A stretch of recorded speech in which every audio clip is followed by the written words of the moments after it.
It was much better. When it was younger, it was actually in far better shape than that. But as it's got older, it's gone worse. But Pete's like an absolute champion. I mean, it's starting to colour up. Yeah. You know, it's growing well. It eats Good. no problem at all. So Yeah. So it's coming along all right. It's just that it still has that issue, but I don't assist it. I used to sort of every time it needed to poop, I'd be there pushing it out. You know, now I'll leave it, and it seems to get it done itself. You know, if I leave it there long enough. So I'm certainly not with that issue, but it's alive. It's, you know, they can work. So it's just a case now of trying to breed more and refine. You know, breed some of those issues away. You know, if you can get something that doesn't have those issues, it's a perfect place to start from to breed more. But certainly the color of it is starting to, you know, as they get older, that albino color is starting to pop, which is nice. I can't wait to see it as an adult, you know. So yeah. I think we've I don't know what's going on. I think we're live again. If people watching, Probably lost half the people now, though, have we? They're coming back, I think. Yeah. I have got a clutch of Exantic zebras to head Exantic zebras. I'd be pretty keen to pop out a super Exantic super zeb. Yes, very nice. And just on a side note, Brent, if there's any straight-tailed super zebras in there, I think you need to sort of put one aside for me for one day. You know, one day. One day. If it's one thing one day with your pants down. Remember that? Why is there so much echo on your? Did you switch your echo suppression on, Darren? No, I haven't touched anything. As soon as you talk, there's okay. No, we're fine now. Don't blame me. All right, Daz, what are you hoping to see, mate? Oh, you know what? I've had a couple of clutches that I'm actually quite excited about, and one we said, Daz, just pick one. I know. I'm trying to make the decision because there's two in particular that I'm excited about, and I probably have to go with the caramel double head Exanthic peppers. Oh yeah! Oh nice. That's a clutch. I mean, odds are very high on, you know, getting a ghost pepper or even an Exanthic pepper or even a caramel pepper. But both parents are caramel. Both parents are caramel, so possibly even the super ghost super pepper. Caramel. Why did you go with caramel and not like super hyper? Because when I put my glasses on, because the original. The father was a caramel head Exanthic coastal. Oh, okay. Over a silver pepper, so it wasn't a, you know, like they wasn't easy to get. Yeah, so it was, you know, so that was done on a loan from a friend. Yeah. And so the baby, or what I've used is caramel Exanthic pepper, or hets obviously, over caramel Exanthic pepper. So yeah, I know. You know what I did see yesterday that was outstanding. Somebody showed a photo of an adult pair of Rob McLeod hypos that they got with no mark. Right? Did you see that? Dave Moores Williams. Oh, yeah, Dave Moores. And I thought those snakes. Where did all of those? You know, but that's something Rob McLeod said from the start. You know, he I don't know where are all those? There were so many of them. Well, they were never really like, there was never millions of them, but they were around, but all of them. Huge numbers. But if you see an adult pair, you don't even see adult pairs of those snakes. No, and popular. You know, a lot of people want them. They're just not available. You know, it's whether there is a linked breeding issue with that, or, you know, I'm not sure what the go is, but there just doesn't seem to be plentiful supplies of them, and beautiful hypos too. I think there's also a lot of other options around nowadays as well. I think, you know. I remember having a chat to Tani. For those of you that can remember Tani, we won't go down that. You know, Faye will get upset if she. Wait for the comment. She loves that. Get ready for the censor button. Oof, it's a triggered, you know. But I did have a conversation with her in the early days when she was working, because she was one of the few that actually had adults from that line. And I remember she said that the females end up having reproductive issues. So it might be something to if you're working with that line. I'd love to hear if you've had any issues with, but it could explain that. I mean, she told me that the majority of her females ended up with either cancers or egg binding and stuff like that. So I don't know. Well, it's interesting because you look at a line, and Rob's been breeding that line, geez, for 20 years or something. I know an awful long time. Like, there's got to be. You wonder how much out there. Yeah, but you wonder how much that gene pool is. Yeah, I mean, we know you can inbreed for multiple generations before you start seeing problems, but problems do eventuate when you reduce that gene pool constantly. Yeah, and especially when it's got involved with a genetic phenomena, it could be carrying something with it as well that compounds down the line if it's inbred, you know. Yeah. So is that something does the line like the albino olive problem? Does it need some outcrossing? To bring some strength back into the line. We know that albino Max were a weak line, and not very viable. You're still seeing problems with it now. Andy's having problems, Faye's having problems. There's a lot of people that have problems with them, but outcrossing them is certainly seeing them starting to go in the right direction. More of them out there, and the more outcrossing that get done, as with the olives and the other projects that have been around, you can strengthen the line. So, maybe that's something that needs to be looked at with the Rob McLeod line. They're certainly stunning animals. Yeah. The best of coastals back 15 plus years ago, they were the best coastals. Yeah. For just a standard mutation, like we're not talking about the super hypo jags and stuff. I mean, I think that was the origin of that stuff that Simon was working with as well. Was originally it was a Rob McLeod snake that sort of found its way into Mark Sims' collection, and that's where that stuff originated from. But I don't want to talk too much about the hypos. We all know about how I feel about hypos. Hypos. Yeah, my favorite and caramels. Caramels. Everything's got caramel in it these days as well, hasn't it? So my other exciting clutch that I'm excited about. Yes, tell us. He's actually he's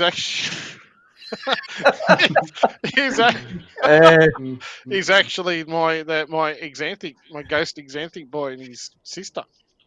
I'm really looking forward to that black and white boy I got.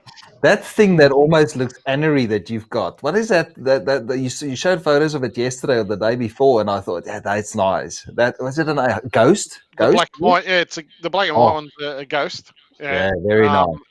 And then the caramel head exanthic is your sister. Okay. So and she's very, very light coloured as well. So I'm hoping that trait that he has, polygenically speaking, comes through in the babies. So I'm really hoping that, obviously there's going to be a good chance of exanthics and ghosts in the clutch with, 1 over 100% het. So I'm hoping that there'll be some nice babies for him. And they're pure coastals, last line from his line of animals. So I did see on Instagram as well, I saw somebody post a photo of a ghost, just a standard ghost, and it was almost white. I saw it. Somebody, I think it might have been Neil Jones. Is Neil Jones up in Cairns? Mm-hmm. Yeah.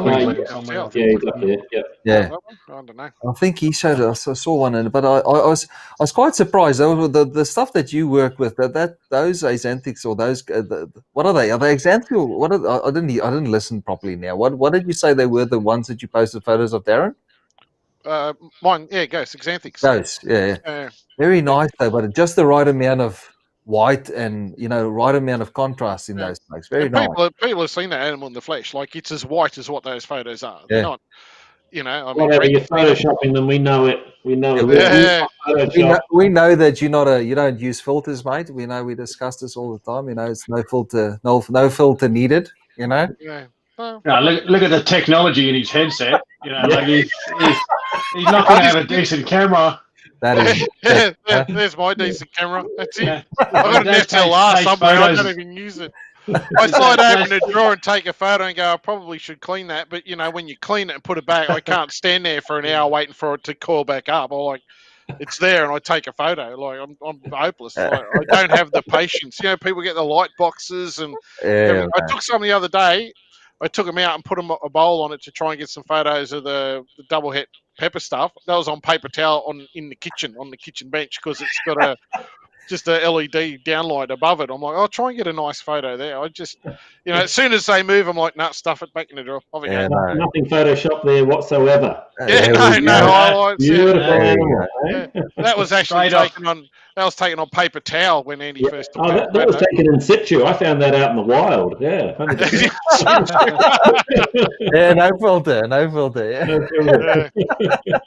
I'd love to be able to take good photos, but I don't have the patience for it. As soon as the mongrel turds don't want to sit still, I'm like, I'm done. Back in. Yeah, but Antaresia shit. Like, I mean, I try to take photos of it at phase. Antaresia are the absolute worst. They're like corn snakes. They just don't stay still. Oh, you know plenty of experience with corn snakes, eh, Menzies?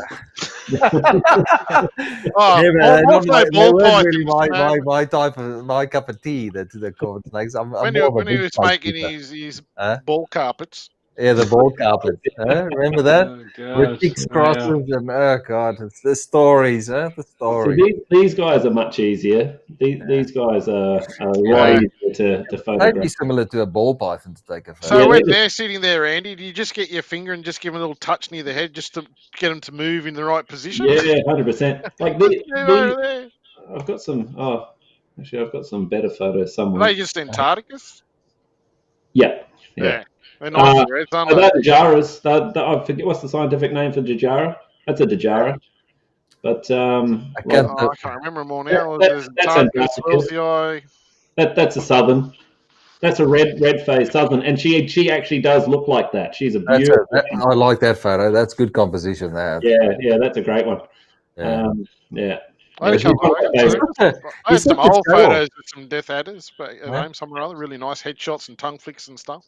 But yeah, I am actually very, very. I use I don't know. You probably don't know much about photography, but I use a 40mm macro lens, which means a macro lens. I'm very, very close to the heads of these guys, But the Death Adders are honestly so relaxed. Once you put them in a position, they just sit there and go meh. Once you take them out of the fridge after half an hour, you wouldn't relax. There's a lot of people that do that. I think it's cruel. I never do that.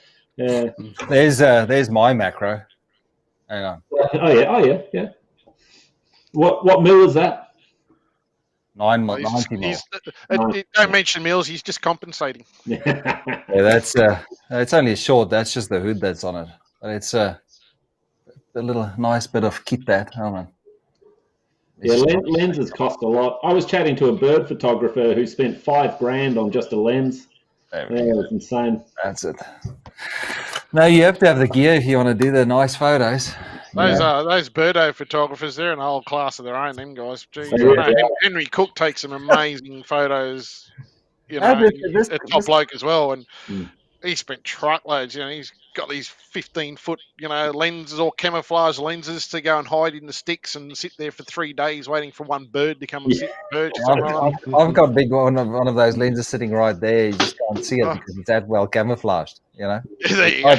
Do you see it? He's hiding it from the coal, that's all. Yeah. It's that well camouflaged. It's just sitting right there, and you just can't see it. It's that well camouflaged. No? Yep. They're all really cheap. Nicole said all those were like $20 each at Cash Converters. Yeah, that's my $20 lens. It's like when you sell a snake. How much was that one? $100. $100. I thought you said they're worth more. Oh yeah, no, I did a special price. We're experiencing some technical difficulties. Sorry, guys. We just have to. You sell them, Daz. I just swap them for stuff. Yeah. Well, you can't keep them all, apparently. That's the great thing about trying the way, Daz. Yeah. I just buy more racks. Yeah. Where are you going to put those? I'll find room. Someone can move out of another bedroom. You need to get rid of that white shit there behind you in that corner and put racks in there, mate. What's going? They've already 2 more CB70s sitting there. Has anybody? I've got plans to get rid of all that. That's all. Are they getting more racks in soon? Because I know Steve stopped bringing them in, didn't he? No, I don't. Somebody was asking earlier, are we all excited about the racks that are being made locally? And I'm just, I've seen that guy make it up in, I don't even know where he is. Which one? What are they? Is some BCR? There's a mate of mine, Ben, in Ben. Sydney. Yeah, he's top bloke. I've known him for many, many years. He's been working on some racks. I see it on Instagram. I can't remember what he calls them. BCR. I think it's BCR racking. BCR. BCR. But I guess the problem is that we've got is that it's cost prohibitive in Australia because there's you can't make 100,000 racks because there's not people that will buy. In America you have Freedom Breeder and they make stainless steel racks, but they've got how many million people? Rustic Morelia. Okay. He lives in Sydney, and he's working on building some racks. I have no idea pricing and that sort of stuff, but quality camera there from you, Darren. Right? Yeah, I know. That's how good my photos are. I think Andy and Brent here is doing a good job down here with their video feed. Darren's a bit, a little bit more. I think. Mate, I got feelings. Go easy. Higher resolution. There, a little bit pixelated, mate. Breaking up. Yeah. Of course, it's not an iPhone, apparently. Yeah. He's still using his Polaroid camera to send pictures of snakes to people. And he sends it in with the Oz Post. Yeah, I'll post out a couple of pictures of the snake, mate. The good old days, likes something better. One of those, you take a photo and it slides out the bottom. You got to sit there and wait. Right. Can you imagine how good the snakes are really if I had a camera like Andy's? That's why I take them to the shows and show people, like, is that really that yellow? Oh, it's got to be Photoshopped. Like, there it is there. Oh, wow, look at that, And then when other people at the shows take photos of it and you go show them the photo that they've taken at the show, it's like, oh, they are really yellow. I'm like, yeah. I only ever take photos with my phone of animals I'm selling outside, to make sure they're as realistic as possible. Yeah, I normally get next to check. Goes, that look like that? Darren likes it. The hard copy, a hard copy picture is always much better than like in the mail, but that's not funny at all. Sorry, guys, I just fell apart. Yeah, I got stuck it hard. I retract that statement. It was just shit out. Sorry. On a slightly different note, but on the photography thing, we sell my photography. I sell it on our website, and we sell, one a year, couple every week or so. Nothing too exciting, but. I had a guy that bought a bunch of them in one go, and even I was like, oh, that's a bit weird. Anyway, I just sent them off. We've got a company that prints them, and they ship them, and it says on the website these are non-refundable because, once the company prints them, what am I supposed to do, Anyway, I get an aggressive email from him going, I thought I was buying snakes for $20 a fucking thing. Not actually. I got a photo of it. Wow. In the photography section, it says it's a photo, and you selected a size. It says whatever it says, 130 by 90 or whatever the sizing is. I can't remember. Isn't that the dimensions of the snake? Like that? It was funny. It was one of the funniest ones I've had for quite some time, And like I say, $30 for I think he bought one of them with like a marble children's python and shit like that. Oh, he's probably spewing because the mate he was on selling it to at 10 times the price. He didn't get he was trying to. Oh, what a profiteering rack! I'm going to buy my fin for 30, and I'll sell him 350. Yeah. That's it. Yeah. It didn't work it out that you posted them to Europe as well. You couldn't put it together. In that case, they're $5,000. You didn't inquire about the nationality of the individual that bought them. I wouldn't be surprised if they ended up in Asia somewhere. Let's Aidan Dempsey's question. Aidan Dempsey. Yeah, let's do one more question and then we'll tie it up for the night, so we don't. So there's one more question here. I think we've answered it before. I'll read it because it's too long to go on there. But Aidan asks, let me just hide that so we can see you guys. Hey guys, what is your thoughts on temperatures and heat at night? For example, 6 p.m. to 6 a.m. I've heard compelling information. Leave heat on, same temps overnight. Turn the heat down to say 25 degrees overnight, or completely turn heat sources off overnight to mimic natural habitat. Well, I guess I'll just say it depends on where you are in the world. Yeah, and what species. But I'll leave it up to you guys. How old's a snake? Yeah, that's a bit of a broad question. There's a lot of factors in that question.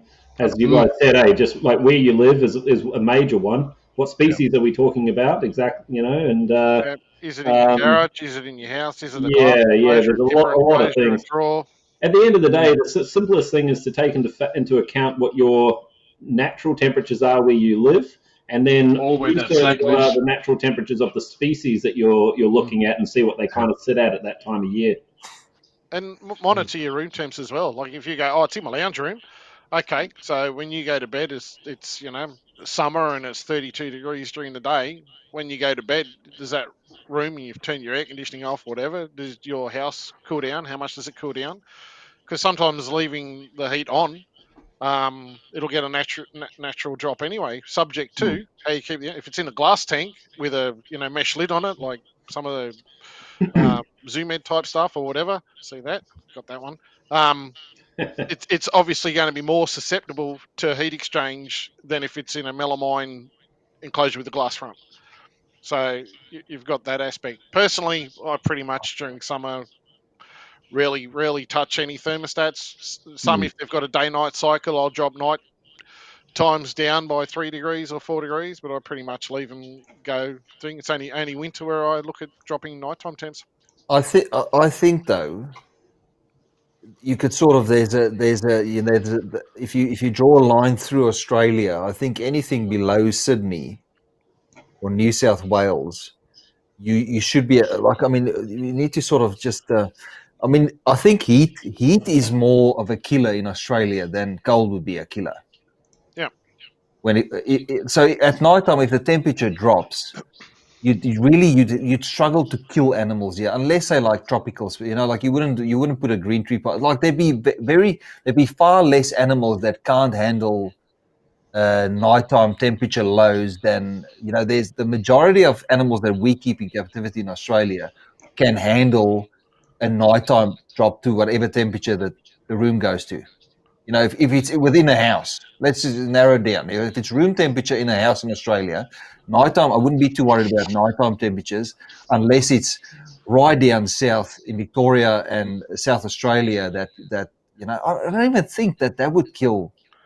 Except it's individual. Like if you're in Cairns, like I know Neville Rybelt, he switches off his temperature and has done. He's up north. Yes, they do get some cooler areas, but summer there, you go north in summer, they got a fairly stable, warm, constant time of the year. And if you've got it in your lounge room and you've got air conditioning going and your house isn't freezing cold, but if you're down in Victoria and you have a summer's day where it's 22 degrees, because you get a cold day in summer, and then at night time it drops lower. How are they going to cope with it constantly? Like, even in Iron Range, where green tree pythons are from, it gets down to single digits in winter. Oh, really? Oh, yeah, for sure. But not for the amount of days in a year that it would be down in Victoria, though. Oh no, true, and daytime temps will still get up higher. So I guess it's so they can tolerate it. If you were to perhaps screw up a little bit and have your temps too low, as long as they can get back to some sort of heat source during the day, then they're going to be fine. I think the safest bet is to get a thermostat, and any reptile should be kept. That if you supply artificial heat in a cage, you should have a thermostat on the cage, and it's even better if you've got a thermostat that has a day and a night cycle, so you can set your day high and your night high if that's, or your night low, and then you can rest easy that in that cage it's going to be able to handle the temperature. And then I'd only worry about really hot summer's days if you don't have an air conditioner in your house. Yeah. I think a lot of snakes can handle the cold temperature. I think more of the question is, do you need to, give that animal access to that low temperature? And I don't, if during summer, I don't think so. Yeah. I think you could keep them at, a hot basking area of, 32, 33 degrees day, night. If you've got a naturally cooling room and a right size enclosure where they can get to a heat spot and then get out of that heat spot and they want to, they'll cycle themselves. Yeah. They want to get cool. You keep them in a rack. You can have 34 degrees, 35 degrees on your heat mat. And if you've got a temperature gun, you go, oh, look, it's 35 degrees there. And you go to the front, you go, it's 24, in a space, a couple of feet long. Yeah. So they're getting that natural flow. And if you can apply that in, whether it's a 4-foot timber tank or whatever, you could keep them up all the time. I don't see the need for, freezing a snake's ass off. Can they handle it? Yeah, they probably can if they get the heat during the day to make up for it. Is it a necessity for breeding or for keeping at all? No, not.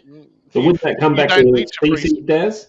I mean, I said, wouldn't that come back to species? Because I know I live in their natural range, but I successfully kept and bred diamonds for many years on just 4 hours of heat a day and nothing else, you know? Yeah, So, but it's natural range, same thing. True. Where were you keeping? I've done the same. I bred diamonds here. I've bred them inside, and I bred them out in an aviary for years and years back in the day. The ones in the aviary were probably more successful than I was, but I was still successful. I still bred them inside in 4-foot enclosures as opposed to outside, and I still ran them pretty much the same. The only thing they did get was I did allow them to get a colder nighttime temp. And honestly, most of my stuff, if my room got down to 18 degrees at night, that was it. If it got down to cold, diamonds I would drop down to try to get them down to 15. So their thermostat, the nighttime cycle, was set lower than most of the other stuff. But he says he keeps varied carpets, black-headed pythons, and water pythons inside a house in melamine enclosures in New South Wales, Hunter Valley. So I don't know where that is in New South Wales. But I think that'd be straight nighttime temperatures. You'd never stress about nighttime temperatures up there, though, for those species. I wouldn't. I think it's more a fail-safe. If you can put on some sort of nighttime temperature and allow it to drop, you would, and have it as a fail-safe. But I don't know. I just don't see the point during summer. Most of my summer temps go above what my thermostats are set at, so they turn themselves off essentially. Yeah. All right, so I think that's let's call it a night. I think we've been dropping off the numbers as well, but I think that was a good session. Thank you. Only a couple of little hiccups along the way, so you're definitely progressing, Menzies. Yeah, I don't know. It's like Facebook just dropped the feed. They've had a look into this. They've looked into this as well on the service provider, and they said they can't see what causes the issue. I think it might be it's like around 8 o'clock, around 9 o'clock, it suddenly drops, and that would make sense because everybody's on the bloody internet. Streaming and stuff, It's probably Darren's headset. Let's just blame it on that. It's the Macca's. Welcome to Drive. You can take your order. Would you like fries with that? Yeah. Okay, so thanks, guys, for those of you that don't know where to find these lads. Darren, you can find at Morelia Macca's on Macca's by design. On Facebook pages. I did have a look for Darren. That doesn't look like he's got an Instagram page. Brent, you can find at KHP Reptiles, and all these guys are waiting and can't wait for you to contact them and buy a snake from.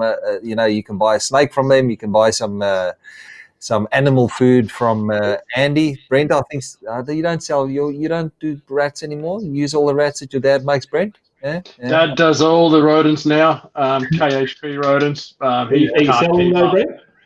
No, he can't keep up. He supplies me and another mate of mine, and he's busting his hump keeping up with that. So I'll wholesale some to you if you want. I've got freezers full. I've got like 8 freezers bursting at the rim. Because you're a hoarder. You should try selling some as well. Hey, the dead stuff, you're supposed to get rid of that, Andy. Now that Andy's got this other stuff, he can focus on that and make more money with that. Yeah, he doesn't need rodents anymore. Yeah, start putting that in the sausages, mate, and then you get rid of the rats and mice. You straight out the rodents like tomorrow, Thanks, Andy. You can find it Fuzzy Fox Reptiles and rodents. Get some of that. Get some of that, guys. Good stuff. Hopefully, you will be able to see that stuff on the. Find the Wi-Fi network. Oh, gee. Oh, goodness. Oh, dear. Google's doing its own our Wi-Fi network. So there we go. So thanks a lot for tuning in tonight on the show. Hopefully we can do this a little bit more often. I think all of us are keen to talk about snakes, and if we can help people out, I think all of us deep down in those dark black spots in our chest where our heart's supposed to be, we all like to, we like to make sure that people get the right information. So thanks for watching, guys. We'll see you on the next show. Thanks for watching. Thanks, guys. See you, fellas.